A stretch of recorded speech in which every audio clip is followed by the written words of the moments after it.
할렐루야. 할렐루야. 지난 한 주간도 평안하셨습니까? 지난 한 주간도 행복하셨습니까? 지난주에는요, 비도 오고 또 하늘도 맑고 정말 늘 말씀드리지만 모든 것이 완벽했던 한 주간이었습니다. 설마 저만 그런 건 아니죠? 여러분들도 그렇게 느끼십니까? 평안하셨습니까? 행복하셨습니까? 여러분들에게 한 가지 물음을 드리며 오늘 말씀을 시작하려 합니다. 잘 들으십시오. 여러분들은 삶이 즐거우십니까? 왜 아멘이 점점 줄어드는 것 같아요. 자, 참 단순한 질문이죠. 그런데 답하기는 너무나도 어려운 질문입니다. 자, 다시 한번 묻겠습니다. 여러분들은 즐거운 삶을 살고 계십니까? 아멘이 좀 더 커진 것 같습니다. 내가 왜 즐거운지 한번 잘 생각해 보십시오. 좋은 글이라는 인터넷에 이런 글이 있었습니다. 제목은 5가지가 즐거워야 삶이 즐겁다입니다. 자, 첫 번째로 뭐가 즐거워야 되냐? 눈이 즐거워야 한답니다. 눈이 즐거우려면 좋은 경치와 아름다운 꽃을 봐야 된다. 그러기 위해서는 여행도 가야 되고 또 휴식도 가져야 되고 새로운 에너지를 충전하는 그런 기회를 만들어라. 개인에 따라 여행이 여의치 않는다면 하루 중 짬을 내는 대로 재미있는 글이나 재미있는 사진을 보며 마음껏 웃을 수 있는 여유가 있다면 그것이 바로 즐겁게 사는 것이 아니겠는가. 자, 두 번째로는요, 입이 즐거워야 한답니다. 자, 첫 번째가 뭐였어요? 그렇죠. 눈. 두 번째가 입. 자, 입이 즐거우려면 뭘 해야 됩니까? 그렇죠. 맛있는 음식을 먹어야 합니다. 금강산도 식후경이라는 말이 있죠. 우리의 몸을 건강하게 또 즐겁게 유지하기 위해서는 우리의 몸에 필요한 영양소를 골고루 섭취해야 한다라는 것입니다. 자, 세 번째는요, 귀가 즐거워야 한답니다. 자, 귀가 즐거우려면 아름다운 소리를 들어야 되죠. 계곡의 물소리도 좋고 새소리도 좋습니다. 조용히 음악을 감상하는 것도 정서에 좋은 일입니다. 좋은 이야기를 하는 친구를 만나 좋은 이야기를 듣는 것, 그것도 참 행복한 일이죠. 좋은 소리를 즐기는 사람치고 마음이 곱지 않은 사람이 없다라고 하지 않습니까? 자, 네 번째로 몸이 즐거워야 된답니다. 자, 몸이 즐거우려면요, 각자 체력에 맞게 또 소질에 맞게 운동을 해야 한다라는 것입니다. 취미에 따라 적당한 운동을 하면 건강에도 좋고 또 땀을 흘리고 나면 몸도 개운하고 즐거울 수 있을 것이다라는 것입니다. 자, 그리고 5번째입니다. 5번째는 바로 마음이 즐거워야 한다라는 것입니다. 마음이 즐거우려면 어떻게 해야 되느냐? 남에게 베풀어야 한다라는 것입니다. 가진 것이 많아서 남에게 베푸는 것이 아니고요, 자기 능력에 맞게 베푸는 것입니다. 남을 칭찬하는 것도 베푸는 것이다 라고 이 책은 말합니다. 마음이 즐거워야 진정한 즐거움이 있다라는 것이죠. 자, 이상 5가지 우리의 삶을 즐겁게 만드는 것을 여러분들에게 말씀드렸습니다. 자, 여러분들 어떠십니까? 듣고 나니 내가 참 행복한 사람이 아닌가 그런 생각 들지 않으십니까? 아멘이 아직까지 좀 적은 것 같아요. 여러분들 행복하십니까? 아멘. 자, 그런데요, 저는요, 마지막 문장이 참 마음에 들었습니다. 남을 칭찬하는 것도 베푸는 것이다. 자, 우리 옆에 있는 분들 한번 바라보십시오. 자, 쑥스러워하지 마시고 특히 한 집에서 나오신 분들은 잘 바라보시기 바랍니다. 자, 그러면서 우리 한 가지 이상씩 칭찬합시다. 자, 뭐라고 칭찬하느냐? 정말 할 말이 없으면요, 멋지십니다, 아름다우십니다, 믿음이 좋으십니다, 은혜의 자리에서 함께해서 너무나도 좋습니다. 그래도 칭찬할 게 없으면 눈동자가 이쁘십니다, 치아가 이쁘십니다, 그렇게 등등 우리 옆에 있는 분들에게 우리 함께 칭찬하도록 하겠습니다. 자, 칭찬해 봅시다. 아니, 어떻게 일부보다도 더 적은 것 같아요. 자, 칭찬할 것은요, 찾으면 찾을수록 칭찬할 게 많습니다. 아멘. 자, 칭찬은 고래도 춤추게 한다라는 말이 있죠. 여러분들 입에서는 비난과 힐난 그리고 원망과 불평보다는 칭찬과 격려가 더 많이 나오는 그런 믿음의 사람들 되시기를 주님의 이름으로 간절히 축원합니다. 자, 이제 만나는 분들마다 칭찬 많이 하시길 바랍니다. 아멘. 자, 우리 이 시간 성경을 높이 들고 우리의 믿음을 고백합시다. 우리 성경을 높이 듭니다. 저는 예수 믿어 구원받았습니다. 저는 예수 믿어 하나님 자녀 되었습니다. 저는 예수 믿어 천국 백성 되었습니다. 하나님께서 선물로 주신 오늘 하나님 말씀으로 가르침을 받습니다. 눈을 열어 죄의 법 안에 있는 놀라운 진리를 보고 깨닫게 하소서. 아멘으로 순종하여 하나님께 영광 돌리는 삶이 되게 하소서. 아멘. 고백한 대로 사시기를 주님의 이름으로 축원합니다. 오늘 우리가 읽은 본문의 배경은 바로 빈들이라는 곳입니다. 이 빈들은 광야 혹은 풀을 잘 자라지 않는 그러한 빈 땅을 말하는 것입니다. 오늘 본문 13절의 말씀처럼 예수님은 빈들로 찾아가셨습니다. 예수님께서 빈들로 가신 이유는 그 앞에 어떠한 사건이 있었기 때문에 그렇습니다. 자, 과연 어떠한 일이 있었을까요? 오늘 본문 이전 10절로 11절 말씀을 보십시오. 본문 10절로 11절 말씀에 보시면 사람을 보내어 옥에서 요한의 목을 베어 그 머리를 소반에 얹어서 그 소녀에게 주니 그가 자기의 어머니에게로 가져갔다라고 성경은 말합니다. 이 말씀이 무슨 말이냐? 헤롯 왕이요 세례 요한의 목을 베어 순교하게 만들었다라는 것입니다. 어찌 보면 위기의 상황이다라고 생각할 수가 있죠. 자, 그렇다면 예수님께서 이 헤롯 왕이 두려워서 피신하신 것일까요? 우리가 성경을 읽다 보면 예수님께서는 이 공생의 기간 동안 항상 이런 위험을 안고 사셨던 분입니다. 자기 동족에게 위험을 당하고 여러 종교 지도자들에게 늘 신변의 위협을 당하셨던 그런 분이었습니다. 그러니 이런 위협은 예수님에게 무서운 그런 일은 아니었겠죠. 그렇게 예수님은 위험을 피하시지 않고 항상 자기의 길을 가셨던 분입니다. 그리고 오늘 본문에 예수님께서 빈들로 가셨던 이유도 바로 그것입니다. 무서워서 피한 것이 아니라 혼자 있기 위해서였다라는 것입니다. 오늘 본문 13절 그리고 본문 이후 23절의 말씀 보십시오. 배를 타고 떠나사 따로 빈들에 가셨다라 그랬고요. 23절의 말씀에 보시면 기도하러 따로 산에 올라가시니 거기에서 혼자 계셨다라는 말씀이 기록되어 있습니다. 여기에서 우리가 생각해 봐야 되는 것은요, 바로 따로라는 표현입니다. 따로 가셨다라는 것. 예수님께서 혼자 따로 가셨던 이유가 과연 무엇일까요? 예수님에게도 영적 재충전이 필요했다라는 말입니다. 여러 가지 사역, 정말 잠잘 틈도 없이 열심히 사역을 하다 보면 영적으로 지치게 됩니다. 고갈되게 됩니다. 우리 목회자들도 마찬가지입니다. 정말 너무나도 바쁘게 살다 보면요, 나중에는 지쳐 쓰러지게 될 때가 있다라는 것이죠. 예수님이 바로 그랬습니다. 아침부터 저녁까지 수많은 무리들을 상대하시면서도 예수님이 그 능력을 유지할 수 있었던 것은 따로 있는 시간을 항상 가지셨기 때문에 그렇습니다. 따로 기도하셨다라는 것이죠. 하나님의 말씀을 다시 한번 묵상하며 하나님 제게 힘을 주시옵소서 라고 기도했다라는 것입니다. 이러한 예수님의 모습을 통해 우리가 깨달아야 할 것이 무엇입니까? 우리 인생에 있어서도요, 가끔은 이러한 따로의 시간이 필요하다라는 말입니다. 물론 어디 산에 들로 혼자 있어야 되는 그런 시간이 아닙니다. 잠깐이라도 기도할 수 있는 시간이 필요하다라는 것입니다. 우리가 혼자 기도하는 시간은요, 사실 하나님의 말씀에 예민하게 귀를 기울일 수 있는 귀한 시간입니다. 그러므로 우리 모두가 하나님의 소리를 들을 수 있는 그런 영적인 깨어있는 그런 사람들이 되어야 할 줄로 믿습니다. 한번 생각해 보십시오. 이 세상에 소리라는 것이 얼마나 많습니까? 그것을 걸르고 듣고 들어도요, 정말 너무나도 많은 소리가 우리의 귀에 들립니다.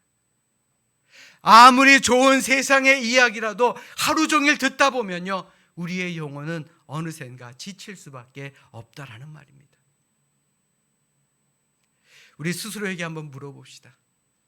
과연 나는 따로 있는 시간이 언제인가? 따로 조용히 기도할 수 있는 시간이 언제인가?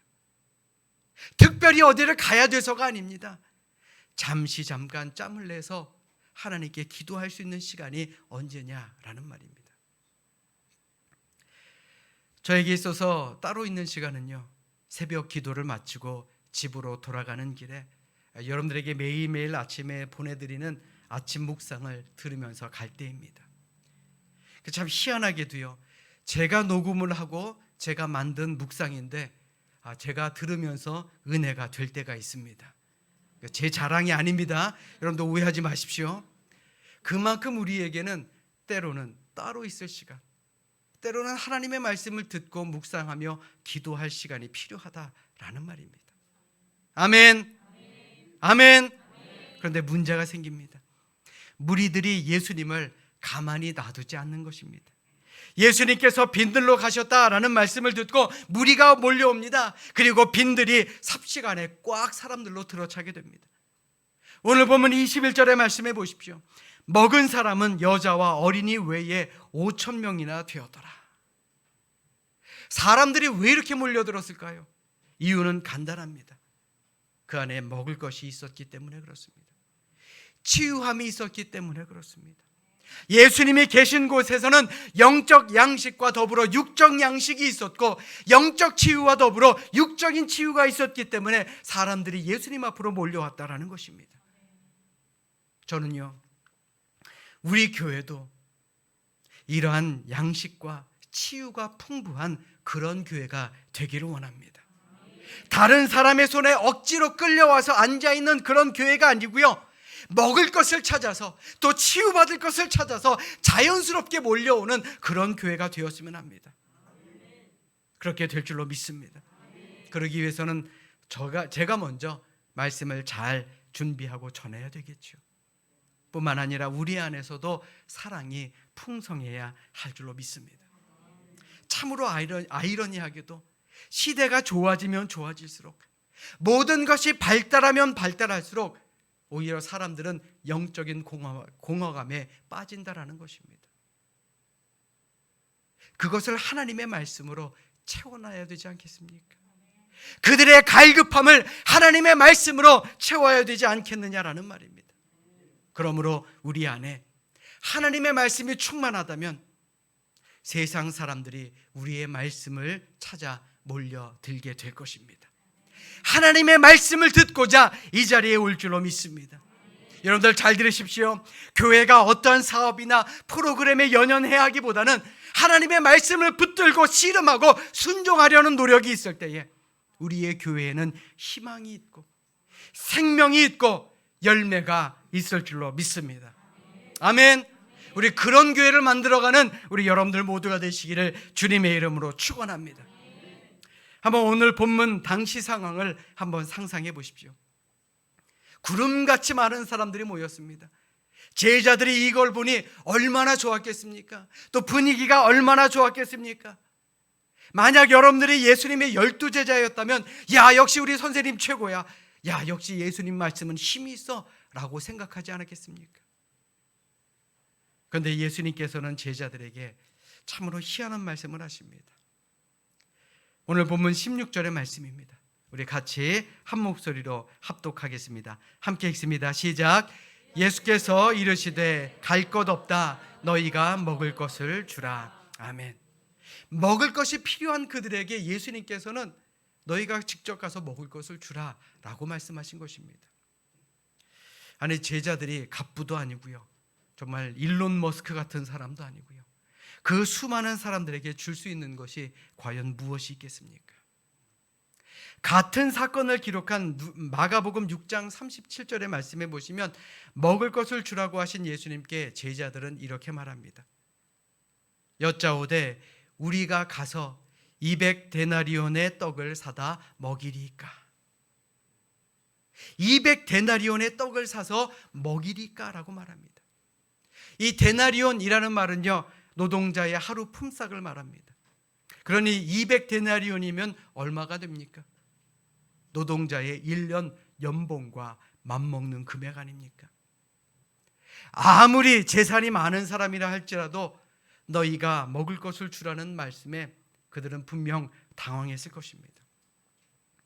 물론 예수님은요, 없는 떡도 만드시는 기적을 행하시는 분이기도 하지만 제자들에게 굳이 이 말씀을 하신 것은 제자들이 헤롯의 무리와는 다른 삶을 살기를 원하셨기 때문에 그렇습니다. 헤롯 왕은 어떤 사람이었습니까? 죽이는 사람이었습니다. 자기에게 싫은 소리 한다고 세례 요한의 목을 베는 사람이었습니다. 백성들을 등쳐먹는 그러한 폭군이었습니다.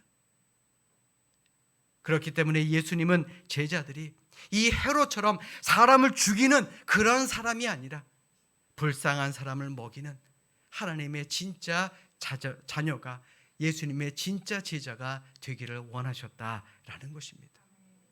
삶의 우선순위가 어디 있느냐? 명확한 기준을 삼고 살아가라라는 말이죠. 사랑하는 여러분, 여러분들의 삶의 우선순위는 무엇입니까? 우리도 이 세상을 살아가는 사람들이기 때문에 세상의 기준이 우리의 삶의 기준으로 삼고 살아갈 수밖에 없습니다. 돈도 중요합니다. 명예도 중요합니다. 세상에서 인정받는 것도 중요합니다. 그러나 하나님 앞에서는 조금 달라야 하지 않겠습니까? 기도할 때에도 우선순위가 있다라 그러죠.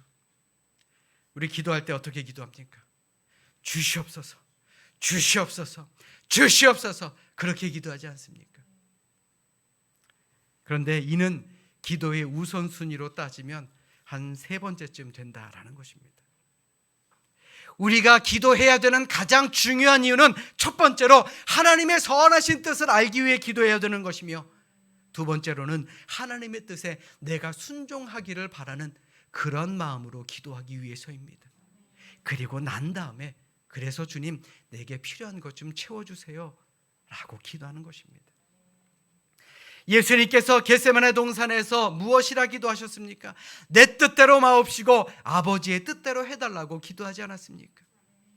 그러므로 오늘 말씀은 그 옛날 빈들에 있던 제자들에게나 또 오늘을 사는 우리에게 해당되는 말씀인 것입니다.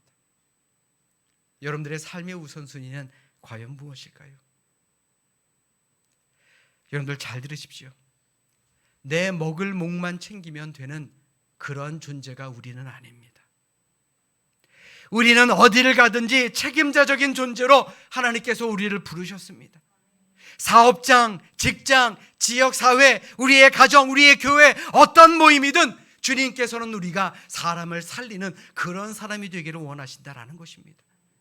그러므로 우리 비전을 품으십시다. 짧은 인생 그저 시시하게 살지 않기를 바라며 기도하십시다. 내 인생이 최소한 5,000명은 먹이고 영향력을 미치는 그런 사람이 되게 해달라고 우리 함께 기도합시다. 우리 삼손교회가 그런 놀라운 기적을 일으키는 교회가 되게 해달라고 기도하는 우리 모두가 되어야 할 줄로 믿습니다. 여러분들의 삶의 비전은 무엇입니까? 또 우리 교회의 비전은 무엇이 되어야 하겠습니까? 사람을 살리는, 그리고 사람을 키우는, 그리고 열매를 거둘 수 있는 여러분들의 삶과 우리 교회의 비전이 되시기를 주님의 이름으로 간절히 축원합니다. 우리 따라서 합니다. 감사로 기적을 만들어냅시다. 다시 한번요. 감사로 기적을 만들어냅시다. 예수님께서 제자들에게 너희가 먹이라 라는 도전적인 말씀을 하시자 제자들은 이렇게 반응합니다. 오늘 17절 말씀 보십시오. 제자들이 이르되 여기 우리에게 있는 것은 떡 5개와 물고기 2마리 뿐입니다 라고 말합니다. 떡 5개, 물고기 2마리, 오병이어라고 하지요. 이를 다른 성경에서는 어린아이의 한 끼 식사 정도 되는 적은 양이다 라고 표현합니다. 그런데 여러분들 잘 들으십시오. 작은 것이 참으로 중요합니다. 비록 작은 것일망정 하나님께 바쳐질 때, 감사하는 마음으로 하나님께 드려질 때 하나님께서는 이것을 통해 기적을 행하신다라는 것입니다. 수학을 잘 모르는 분들도 0이라는 숫자에는 아무리 큰 수를 곱해도요 0이 되는 것 잘 알고 계십니다. 그러나 1, 2, 작은 수일망정 그 수가 드려지고 그 위에 하나님의 능력이 임하게 되면 이것은 지금 당장 1, 2지만 100배, 1000배, 10,000배의 결실을 거둘 수 있지 않겠습니까? 그것이 하나님의 숫자, 하나님의 셈법인 것입니다. 그 결과가 오늘 본문에 잘 나와 있습니다. 예수님은 제자들에게 오병이어를 가져오시라 라고 말씀합니다. 그리고 하늘을 우러러 뭐 하십니까? 축사, 즉 감사하셨습니다. 감사하고 떡을 떼어 나눠주기 시작합니다. 그러자 어떻게 됩니까? 남자 장정만 5,000명, 여자와 아이까지 합치면 수만 명이나 되는 사람들이 모두 배불리 먹고 남은 조각도 12바구니에 가득 차지 않았습니까? 우리 다시 한번 오늘 본문 17절의 말씀을 우리 같이 읽어보겠습니다. 함께 읽습니다. 시작. 제자들이 이르되 여기 우리에게 있는 것은 떡 5개와 물고기 2마리 뿐이니이다. 아멘. 우리가 눈여겨봐야 하는 단어는 뿐이니이다 이 말입니다. 우리는 뿐이라는 말을 어떨 때 사용합니까? 뭐뭐일 뿐, 뭐 단지 이것뿐, 또 단지 저것뿐, 이럴 때 사용하죠. 이 말의 뜻은 그것입니다. 자신의 한계를 드러내는 말입니다. 내가 가진 게 이것밖에 없어요, 이것뿐이 없어요 라고 말하지 않습니까? 예수님의 제자들도 예수님에게 주님 이것뿐입니다, 이거밖에 없습니다 라고 그것을 내놓았습니다. 그런데 예수님은 그것뿐인 것을 들고 감사하셨고 그 감사로 인해 기적을 이룰 수 있었다라는 것, 이것을 오늘 성경은 우리에게 가르쳐주고 있는 것입니다. 우리 가슴에 손을 올리고 한번 생각해 보십시오. 과연 예수님께서 나에게 요구하시는 것이 무엇이겠습니까? 너는 이것뿐일 때, 이것밖에 없을 때 그 안에서도 감사를 찾을 수 있겠느냐? 이것을 우리에게 묻고 있는 것 같지 않습니까? 우리 스스로에게 한번 물어보십시오. 내가 가지고 있는 것이 보잘것없고 작게 느껴질 때, 이것뿐이다 라고 할 수 있을 때 과연 우리는 감사하기보다 가진 것에 불평하고 불안해하며 원망하고 살아가는 것은 아니겠느냐라는 말입니다. 그러나 가지고 있는 것이 비록 떡 5개와 물고기 2마리 뿐이어도 예수님은 이것을 가지고 감사하실 수 있었던 것처럼 우리도 이것뿐이어도, 이것밖에 없어도 그 안에서 하나님의 은혜를 찾는 영적인 눈을 갖는 우리 모두가 되어야 할 줄로 믿습니다. 신앙의 원리와 세상의 원리는 참으로 다릅니다. 세상은 어떻습니까? 모든 것이 갖추어져야 움직입니다. 정확하게 계산을 해야 됩니다. 그런데 믿음은 어떻습니까? 때로는 무모해 보이기도 합니다. 아무것도 가진 것이 없는데 비전을 쫓아 움직이는 그런 모습이 우리의 모습이 되어야 하지 않겠습니까? 우리 교회도 새로운 비전을 선포하며 올 한 해를 시작했습니다. 성전 건축이라는 비전을 여러분들에게 선포했습니다. 그런데 이 비전이요, 당장 이루어질지 언제 이루어질지 아무도 모릅니다. 혹 하나님의 뜻이 아니기에 이루어지지 않을지 아무도 알 수 없습니다. 그러나 우리가 믿음을 가지고 감사하는 마음을 가지고 한 주 한 주 내가 가진 작은 것, 이것뿐이라도 드릴 수 있다면 우리의 이 작은 것이 오병이어의 기적을 이루지 말라는 법이 있습니까? 이루어질 줄로 믿습니다. 아멘. 사랑하는 여러분, 세상의 눈으로 보면요, 우리 삼성교회의 비전과 여러분들의 믿음이 무모해 보일 수도 있을 것입니다. 그러나 우리에게는 세상 사람들이 모르는 한 가지 변수가 있습니다. 바로 하나님입니다. 기적의 하나님. 우리에게 지극히 크신 능력을 주시는 분이 우리와 함께 하심을 믿으시길 바랍니다. 우리가 세상의 눈으로 바라보지 맙시다. 계산하는 죄를 범하지 말라 그랬습니다. 세상의 눈으로 바라보지 마시고 우린 믿음의 눈으로, 감사의 눈으로 하나님을 바라볼 때 하나님께서 놀라운 기적을 우리에게 베풀어 주심을 믿는 우리 모두가 되시기를 주님의 이름으로 간절히 축원합니다. 내 손에 큰 게 있어야만 큰일 할 수 있는 것 아닙니다. 작은 것을 가지고도 기적을 이루는 하나님을 볼 수 있어야 합니다.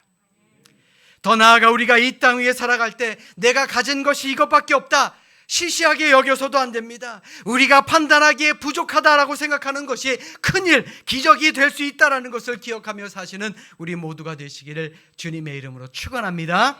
아멘. 일본에 유명한 과자가 있습니다. 아마 요즘 마트나 이 과자 전문점에 가면 쉽게 볼 수 있는 과자 가운데 하나일 것입니다. 사진을 보시면은요, 아시죠 여러분들? 이 과자는 다마고보로라는 과자입니다. 다마고보로라는 과자인데 이를 개발한 다케타 회장은 이 최고의 품질의 과자를 만들기 위해서 기발한 아이디어를 하나 냅니다. 이 과자를 만들 때 이 직원들에게 아리가또, 감사합니다를 외치며 과자를 만들게 했다라는 것입니다. 비록 말을 할 수 없는 그런 과자였지만 모든 직원들이 한마음 한뜻으로 감사하는 마음으로 이 과자에 좋은 기를 불어 넣으면 과자가 잘 팔릴 것이다 라고 생각을 했다라는 것입니다.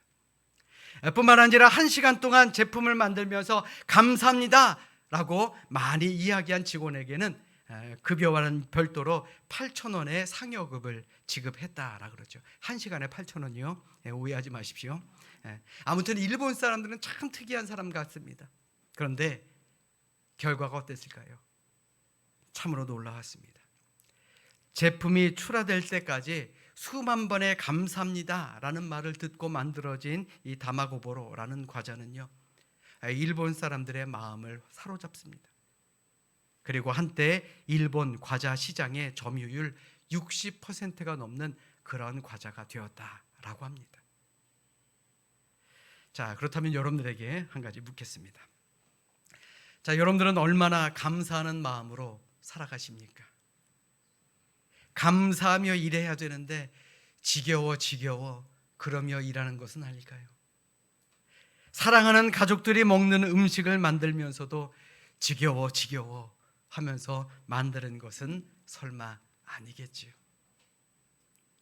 감사가 기적을 만들어냅니다. 여러분들 잘 들으십시오. 세상에서 가장 행복한 사람은요, 많이 가진 사람이 아닙니다. 가장 많이 감사하며 사는 사람입니다. 세상 어떤 아름다운 것도 거기에서 감사를 빼면요, 향기가 없어집니다. 감사하는 마음이야말로 우리의 삶을 풍요롭게 만드는 일입니다. 삶의 윤활유와 같은 그런 역할을 한다라는 것, 우리 마음속에 잘 담아두시고 늘 감사하며 사는 우리 모두가 되시기를 주님의 이름으로 축원합니다. 우리 따라서 합니다. 감사하며 살겠습니다. 자, 우리 옆에 있는 분들에게 이렇게 알려줍시다. 감사하며 삽시다. 그래, 우리 모두가 감사할 때에 하나님께서 놀라운 기적을 베풀어 주실 줄로 믿습니다. 비록 우리가 가진 것이 오병이어라 할지라도 하나님께 감사함으로 들읍시다. 그러면 하나님께서 우리를 이끌어 가실 것입니다. 우리의 손에 쥐고 있는 것이 작은 물맷돌 5개라 할지라도요, 그 위에 하나님의 능력이 임하시면 우리는 골리앗도 무찌를 수 있는 그런 능력이 있음을 믿으시기를 주님의 이름으로 축원합니다. 우리가 가진 것 생각하기에 앞서서 믿음을 가지고 나아갑시다. 그러면 주님께서는 골리앗과 같은 세상의 문제를 넘어뜨려 주실 줄로 믿습니다. 하나님은요, 기적을 행하시는 분입니다. 그런데 째째하게 행하시는 분이 아닙니다. 차고 넘칠 만큼 주십니다. 오늘 본문에도 모두 배불리 먹고 남은 광주리가 12광주리가 됐다 그러지 않았습니까? 하나님께서는 째째한 분 아닙니다. 우리가 마음에 감사가 넘칠 때에 하나님께서는 놀라운 기적을 베풀어 주심을 믿으시기를 주님의 이름으로 축원합니다. 아멘. 그러므로 이 시간 진정으로 바라기는 우리 한 사람 한 사람, 우리 삼속교회에 있는 모든 분들께서 오병이어의 믿음으로 살아 우리 모든 이들이 놀라는 빈들의 기적을 일으키는 그런 우리 교회의 모든 분들 되시기를 이 시간 주님의 이름으로 간절히 축원합니다. 축원합니다. 우리 합심으로 기도하겠습니다.